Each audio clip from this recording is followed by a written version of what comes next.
Welcome, everyone. Thank you for all being here. Today, we are here to talk about the Year Two Community Action Council info session for our Justice in Institutions for Black Women and Girls in Femmes initiative. My name is Dr. Amanda Bolton. I will do a quick intro on myself. I'm a senior research associate at Research in Action. I'm also the co-project manager along with Emily on this project. But we will do a quick kind of overview first of what to expect on this call.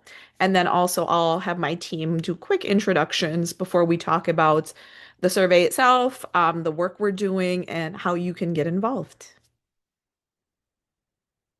Okay, a quick agenda. We'll start out with some welcome and introductions of my team. I did introduce myself, but I would love for the team to do quick intros. We'll talk a little bit more about the project background. We'll talk about what we've accomplished this year, year one of the study, which is the statewide survey. And then we'll talk about year two, and that will be where we're going to involve year two CAC, which is what we're here to talk about. So we'll talk a lot about some of the goals we have for year two. And then we'll open it up for Q&A at the end for anything that is not addressed in this presentation. We'd love to answer any questions you may have.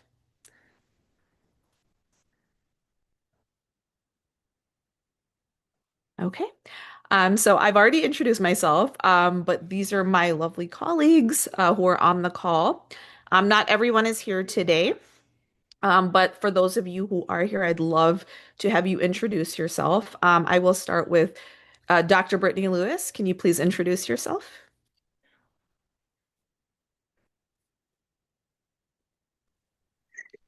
Good afternoon, everyone. I'm Dr. Brittany Lewis, CEO of Research in Action, and I'm super excited to be in space with you all, talk about year two of the initiative, and hopefully encourage you to participate. I will pop it over to Aya. Hello, everyone. My name is Aya, and I'm the research support specialist on this project. And it's very nice to meet every one of you. And I'll pass it to Emily. Yes. Hi, everyone. Hopefully you can see me.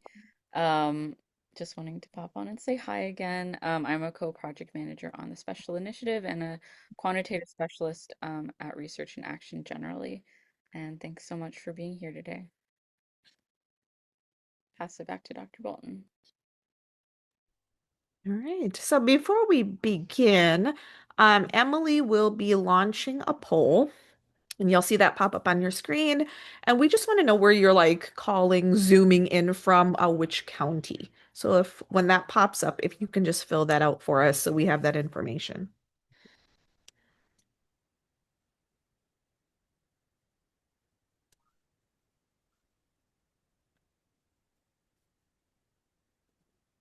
Yep, we're really excited to have a CAC that represents like the entire state of Minnesota. So we're curious where folks are calling in from. We would love for you to tell other folks in your region, in your county, about the CAC if you are excited about what you learn here today, especially. And yeah, we're definitely going to continue to do outreach until the interest form closes, which isn't until November 18th.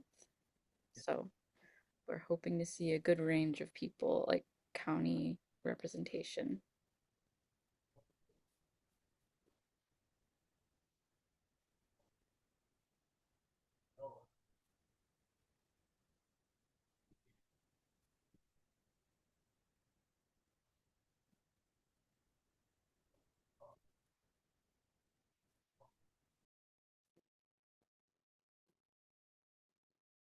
Yes, so feel free to throughout the meeting today, drop questions in the chat, and then also we're gonna have time for folks to kind of unmute and give ask questions at the end of our quick presentation.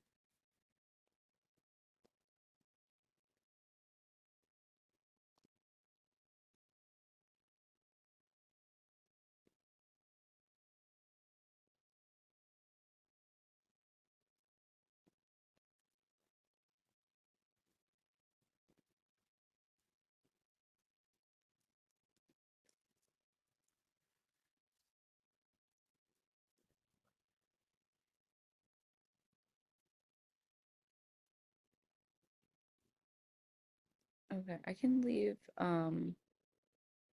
the poll open as we continue to do our presentation, so I can move us forward.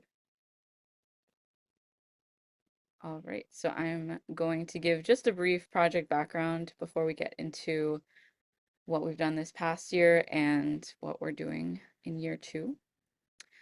So just for summary, Research in Action is a Black queer female-led organization, and we focus on projects that center community expertise to create stronger organizations and actionable solutions for racial justice, so that we always make sure that our projects that we work on mostly align with our values in these areas so that we can make actionable solutions. And so one project that Research in Action did in the past was the 2022 Task Force report. So that kind of is a precursor of this special initiative that we're currently working on. So in 2022, Research in Action published the nation's first comprehensive state level report on the epidemic of missing and murdered Black women and girls. And then this report where the Research and Action team collected a lot of qualitative data, like speaking to folks about the epidemic of missing and murdered Black women and girls, and putting forth a report with recommendations on how to reduce and eventually get rid of and prevent structural violence towards Black women and girls.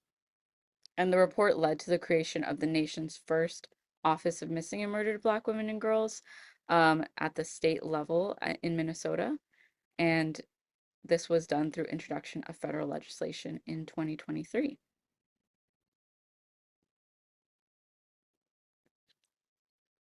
So this is where the special initiative kind of kicked off.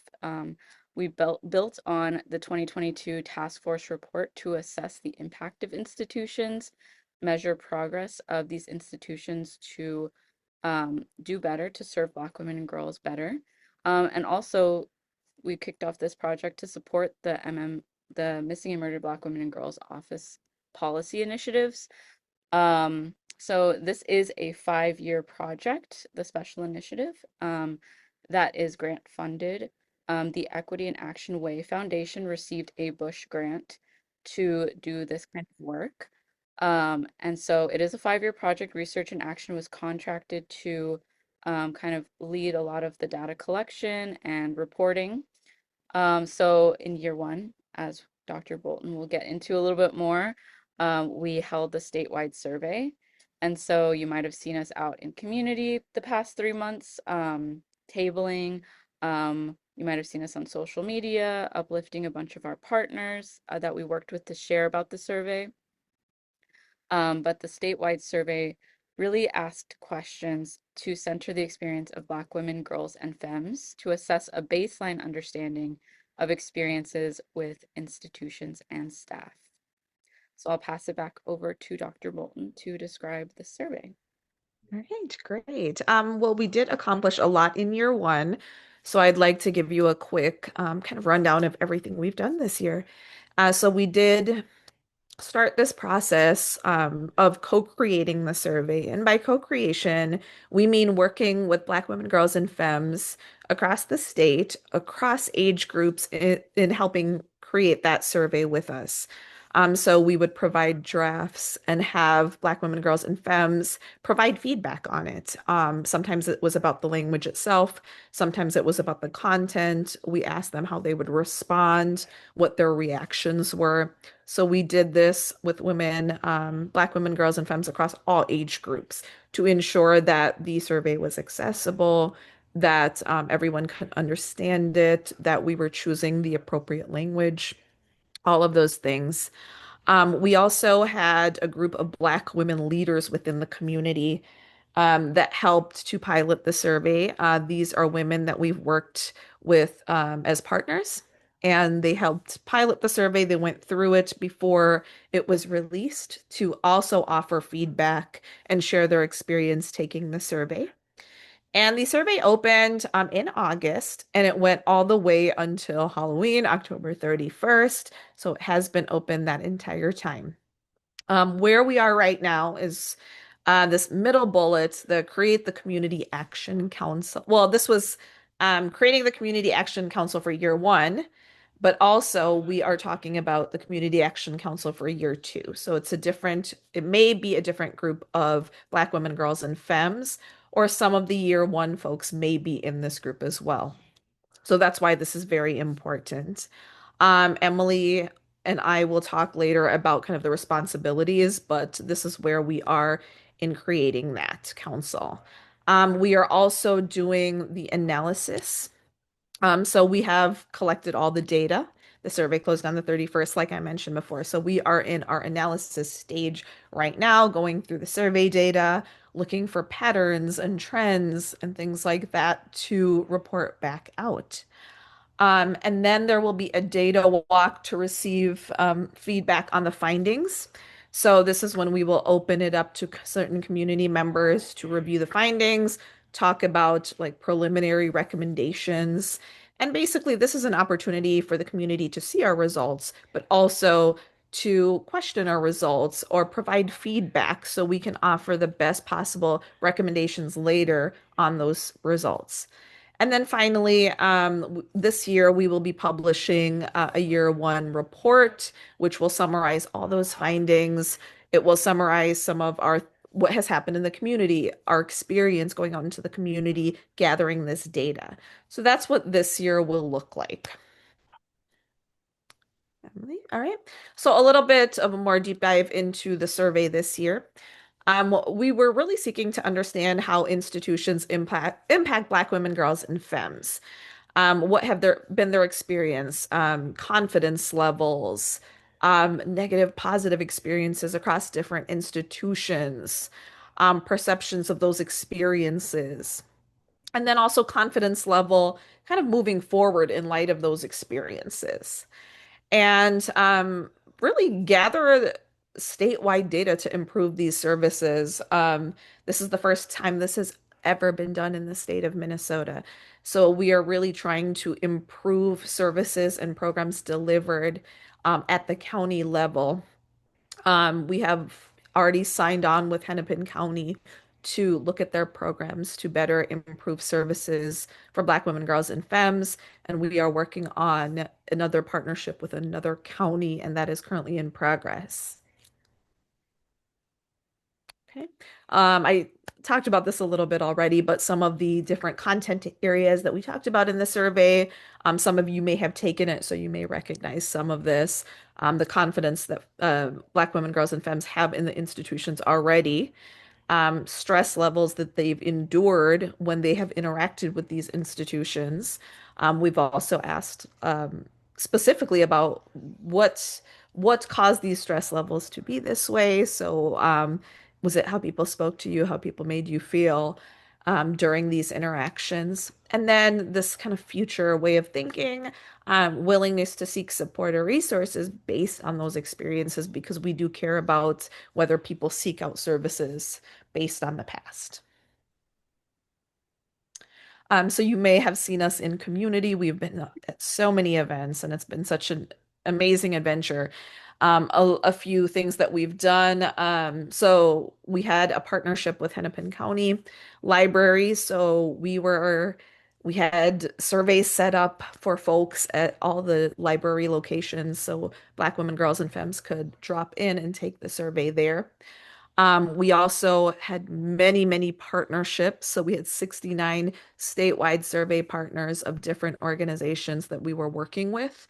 And these folks were responsible for getting word out about the survey or sharing at events. Of those 69 partners, there were 32 tabling events that Research and Action was invited to attend, and our team went, talked to people about the survey, and then provided time and space for Black women, girls, and femmes to take the survey in that space. So you might have seen a lot of our faces already. And then on social media, we've really put word out about the survey on social media as well. A little bit about some of our goals. We find it very important to be very inclusive across the state of Minnesota. Greater Minnesota rural areas are often neglected in data collection efforts. We wanted to ensure that that did not happen this time. We also wanted to be inclusive of all Black women, girls, and femmes ages 14 plus. So we really did a lot of intentional work in ensuring that we had so many different populations, immigrants, refugees, those that consider themselves to be American Black as part of the transatlantic slave trade. So we wanted to encompass a broad range of Black women, girls, and femmes. And then also ages 14 plus, we spoke to younger individuals, middle school aged, and then we also spoke to elders that were very connected in the community. So it's all about that inclusiveness here. And here we can see some of the regional numbers. Emily did an amazing job organizing, creating these numbers to accurately match the population of Minnesota, so we can determine like how many are needed. So from the 7 county metro area, which includes obviously St. Paul, Minneapolis, we were looking for 450, and as you can see, we got far beyond that, which was just incredible. So many Black women, girls, and femmes showed up and wanted to take the survey, so we did exceed that goal at 357. And then we also we see some great numbers for Central, and then even Northeast and Northwest, we came to our goal. Definitely Southeast and Southwest were challenging, but we still have some representation there. It's all about this representation across the board. Okay. Emily, I will pass it to you to discuss what is upcoming in year 2. Yes, thank you so much. All right, so now we're going to talk a little bit about what the CAC actually will consist of, and some of who we're looking to hear from and who we want to be represented on the Community Action Council. So we are looking to hear from, or we're looking to fill the seats of 16 to 18 folks on this Community Action Council. And so we want to hear from Black women, girls, and femmes ages 14 and up, from both Greater Minnesota and from the metro area as well. And we want Black women, girls, and femmes, regardless of culture or national origin, to apply. And so we do have an interest form that we'll share the link to at the end of this presentation. You might have already gotten it via email. And I believe we can share it via social media as well, because we want folks far and wide across the state to apply. But just a heads up also, interesting fact, we will be also having 6 to 8 representatives from our identified county funded programs join us at these Community Action Council meetings. And we will expect them to also participate in things like reviewing materials, giving us feedback about our findings, and participating actively in these meetings. So when we convene as a group, both Research and Action and the 16 to 18 Black women, girls, and femmes, and the 6 to 8 representatives from identified county funded programs, we'll all come together to discuss the findings, our recommendations moving forward, and changes that we might want to make in these identified county funded programs together. So as I stated, we have a few goals for the Community Action Council. We want to review the year 1 findings. So as Dr. Bolton shared, we just finished wrapping up the statewide survey. And so we've collected a lot of responses, and we are in the process of doing analysis about these responses. And we want to present the findings to our council. We want to bring them to the council and have folks help us co-create recommendations to improve the county funded programs that we're working with. And that will look like co-designing evaluation tools that can assess these programs and giving them recommendations on tangible ways to make actionable change in their programs. Additionally, the council will help set and refine priorities for the special initiative. So as you know, this is a 5-year project, and the council will join us at the beginning of year 2. So we want to make sure that the council has a role in helping us refine our priorities for the remaining 4 years of this project. And so, as council members, we would ask that folks attend, make a commitment to attend our monthly 2-hour meetings. Usually, these occur in the evening to make space for folks who do work during the day or are not able to join us. And so, during the day. So, these will be virtual meetings just so that we can ensure that we hear from folks from Greater Minnesota as well. We will be using Zoom like this platform. But the meetings will be about 2 hours from 6 to 8 p.m. We usually have like a little break in between the 2 hour periods so that we can stay active and engaged in the work that we're doing together.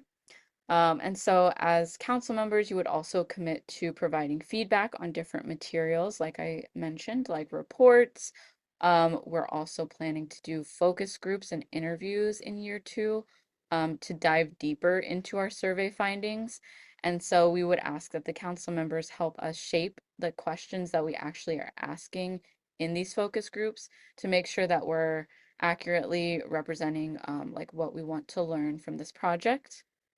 And we might share those materials with you in between meetings via email and ask, can you review this before our next meeting and come to the meeting with recommendations? Or can you share your feedback via email before our next meeting? Things like that. So that would be another commitment that folks would commit to as a council member. And then finally, we would ask that council members spread the word about any engagements that we might host. So we might host some data share out engagements, or we might host a social hour at a conference or symposium that we want folks to join us at. So, Research in Action has a lot of different data collection, but also like social engagements or data share out engagements that we might want council members to share about in your respective community because we will be having council members from across the state. So we want folks to like kind of be a representative to share about the Research in Action work and opportunities. And this is just a summary, but by joining the Justice and Institutions Community Action Council, you can share your voice and contribute to creating more inclusive and effective county-funded programs across Minnesota. So, some next steps. Like I mentioned, we will be having focus groups from January to April to dive deeper into our survey findings. And they'll be held in a variety of regions to ensure greater Minnesota representation. That might be one place that we would ask our council members to share about our focus groups or to give us feedback on the questions that we ask in the focus groups. We're also going to be sharing our data from the survey results. For example, our first data sharing event is coming up January 8th with the Women's Foundation Virtual Community Connect event. We'll be sharing our preliminary findings and reflect back on the original task force report and how some of the findings that we have align with the original recommendations. We're also going to host a data walk in January where we will share out our recommendations and ask for community feedback. We'll share data walk information with our partners that partnered with us to share about the survey as well. And then finally, we will be having a symposium in June. Research in Action is teaming up with another research organization to host a symposium, which will have different workshops and social hours and things like that to share best practices. So these are some of the places where we'll be sharing our data coming up very shortly.